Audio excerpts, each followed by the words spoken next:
Tonight, we are starting in the middle of the vibrant, neon-lit energy of the favorite shopping lanes of the local people before we retreat into the silent, wooden grace of a much older world. It is quite funny to see how this place can spend the night as a hungry socialite and then wake up the next morning as a peaceful historical sage.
As we begin our stroll through this narrow corridor, I want you to look up at that famous stained glass ceiling.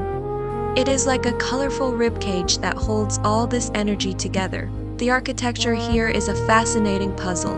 You have these tiny, ancient wooden stalls that have been here for generations, standing shoulder to shoulder with modern signs and bright lights. It is tight, it is loud, and the air is thick with 1,000 different scents that I cannot even begin to name. This market is not just a place where people come to buy groceries. It has been the lifeblood of the city for over 400 years. It actually started as a wholesale fish district because there was an abundance of cold groundwater flowing beneath these streets, which acted like a natural refrigerator long before electricity was even a dream. You can still feel that history in the way the vendors carry themselves. There is a specific kind of pride in their voices when they shout out their daily specials. It is a performance, a piece of living history that happens every single day. Even though it is night now and the traditional wholesale business has wrapped up, the spirit of the place only gets louder. As we push deeper into the crowd, do not worry about the occasional bump from a passing shoulder.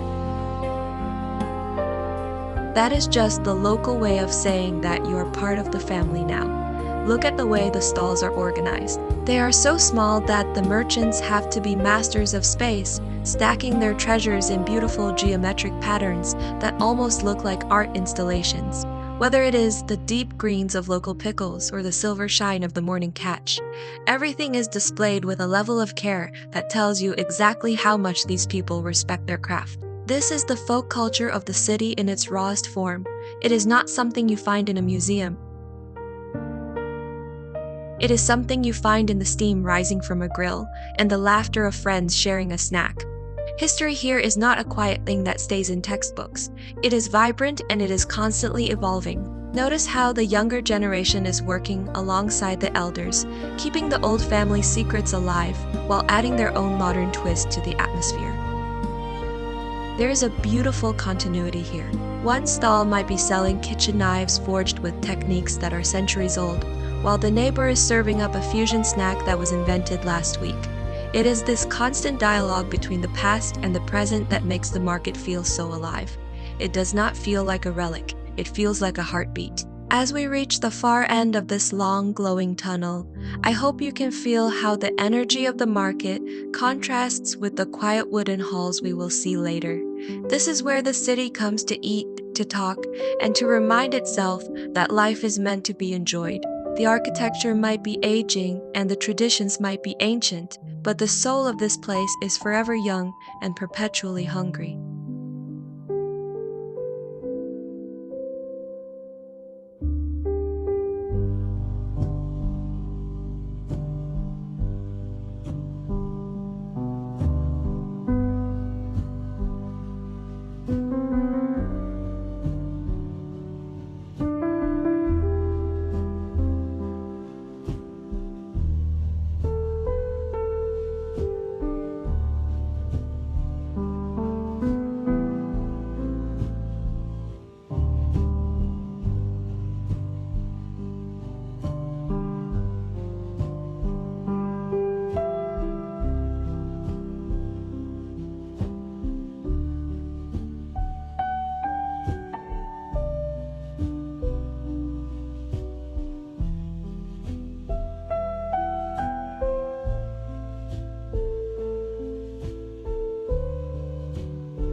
good morning from the side of Kyoto that prefers a soft whisper over a loud shout.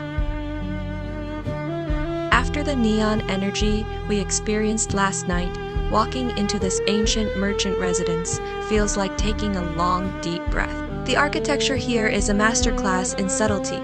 It is all about the balance of dark timber and the soft glow of paper screens that filter the morning sun just right. Notice how the wooden corridors creak with a rhythm that feels like the house is telling its own stories. This is the heart of traditional Kyoto living, where the geometry of the gardens and the scent of aged cedar remind us that beauty often lies in what we do not say out loud. While the night market was a celebration of the senses, this space is a celebration of the spirit. It is a world where time does not rush, and every sliding door opens a window into a heritage of craftsmanship and quiet dignity. It is quite a contrast to our midnight snacks, but I think this morning stillness is exactly what we need to see the true character of the city.